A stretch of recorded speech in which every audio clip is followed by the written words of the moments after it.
దాని తర్వాత మనలాంటి గాయకులు రకరకాలుగా పాడేసేసారు, పాడుతున్నారు. ఒక తెలుగులోనే కాదు, అనేక భాషల్లో వైరల్ అయిపోయింది అది.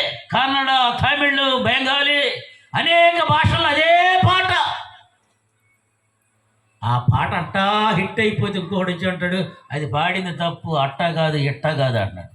ఇంకా అట్టా కాదు ఇట్లా కాదు ఏముంది అక్కడ, ఏమైనా అయిపోయింది అక్కడ. ప్రజలు అనేక మందిని దేవుని దగ్గర నడిపించాడు ఆ మాటతో. ఏమైనా చేయగలం. కథ మొత్తం మారిపోయింది ఒక్క దెబ్బకి. సామాన్యమైన మానవుడు ఆ పాట వైరల్ అయ్యేసరికి ఆడికి పిచ్చెక్కిపోయింది. నాకన్నా ఈడోడు పిచ్చోళ్ళగా ఉన్నాడు, ఇట్ట పాడేసాడు, ఇట్ట రాయిస్తాడు. దేవుడు ఎవరిని ఎక్కడికి తీసుకెళ్తాడో కూడా తెలియదు. ఇక్కడ అబ్రహాముకి వృద్ధాప్యంలో 100 సంవత్సరాల వయసులో, ఆ తర్వాత చూసినట్లయితే 137 సంవత్సరాల వయసులో శారమ్మ గారు 127 సంవత్సరాల వయసులో చనిపోయింది. అప్పుడు అబ్రహాము గారు 140 సంవత్సరాల వయసులో కెతూరాను వివాహం చేసుకుని మరలా 6 సంతానాన్ని కన్నాడు. 100 సంవత్సరాల వయసులో పిల్లలు కన్నాడు. తర్వాత వాళ్ళ భార్య చనిపోయిన తర్వాత 175వ ఏట తన పితరులతో చేర్చబడ్డాడు ఆయన. అందుకే ఇక్కడ అంటాడు, హెబ్రీ పత్రిక 11వ అధ్యాయము 12వ వచనం చూడండి ఒకసారి. హెబ్రీలకు రాసిన పత్రిక 11వ అధ్యాయము 12వ వచనం. అందుచేత మృతతుల్యుడైన ఆ యొక్కని నుండి సంఖ్యకు ఆకాశ నక్షత్రముల వలెను సముద్ర తీరమందలి లెక్కింప శక్యము కాని ఇసుక వలెను. చాలండి. అందుచేత మృతతుల్యుడైన ఒకని నుండి అంటే ఎవరా మృతతుల్యుడు? అబ్రహాం గారు. మృతతుల్యుడైన ఒకరి నుండి లెక్కింప శక్యము కాని ఏమన్నాడు అక్కడ, సంఖ్యకు ఆకాశ నక్షత్రాల వలె సంతానం కలిగిందంట.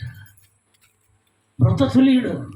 నా వల్ల ఏం కాదు, దేవుడు నా ప్రార్థన వింటలేదు, దేవుడు నా మానం వింటలేదు, దేవుడు ఎన్ని ప్రార్థన చేసినా వింటలేదంటే, గడిచిన వారం అనుకుంటా మదర్స్ డే జరిగింది. ఏంటి చక్కగా father's day, mother's day, pastor's day, lover's day, ఆ డే ఈ డే, ఆ రోజు ఈ రోజు, ఏమండి ఇవన్నీ వచ్చేసిన. ఆ రోజులకు ఉన్న ప్రాధాన్యత ఆదివారానికి ఉంటలా ఏమండి.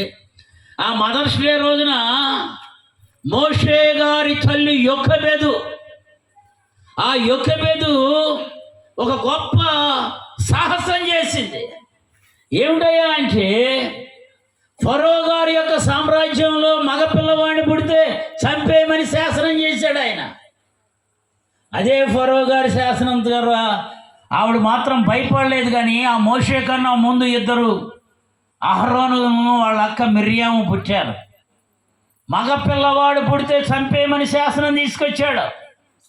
కానీ ఆవిడ 3 నెలలు దాచి పెంచిన తర్వాత ఆ పిల్లవాడిని బ్రతికించడానికి ఒక జమ్ముపెట్టులో పెట్టి కీలు పూసి మట్టి పూసి వాళ్ళ అక్క అయిన మిర్యామును కాపుగా పెట్టి, ఆ రాజుగారి యొక్క కూతురు ఆ నైలు నదిలో స్నానం చేయటానికి వచ్చేటప్పుడు అక్కడ నువ్వు కాపలా కాస్తా ఉండు అని చెప్పి ఆ జమ్ము పెట్టిన ఆ నైలు నదిలో వదిలేసింది. ఆ నైలు నదిలో మొసళ్ళు ఉంటాయి. కానీ ఎంత కాపలా కాసిందంటే ప్రార్థనాపూర్వకంగా చేసింది. ఆ మోషే అలా జమ్ము పెట్టి వెళ్ళిపోయి ఆ యొక్క రాజుగారి కుమార్తె స్నానం చేస్తుంది. అక్కడికి వెళ్ళగానే ఆ పెట్టి తీయగానే అక్కడ మగపిల్లాడు. ఆవిడ ఎంతో ప్రార్థనాపూర్వకంగా విడిచిపెట్టిన తర్వాత ఆవిడ అంటది, ఈ బిడ్డను నీ కొరకు నేను పాలిచ్చి పెంచనా అంటది. ఆ తర్వాత విడిచిపెట్టిన బిడ్డ మళ్ళీ తల్లి దగ్గరకు వచ్చేస్తాడు. ఆ తల్లి దగ్గరకు వచ్చేసిన తర్వాత ఆయన్ని దాదాపు యుక్త వయసు వచ్చేదాకా 13-14 సంవత్సరాలు ఆవిడ దగ్గర పెంచి, ఆ తర్వాత మళ్ళా ఆ రాజుగారి కూతురు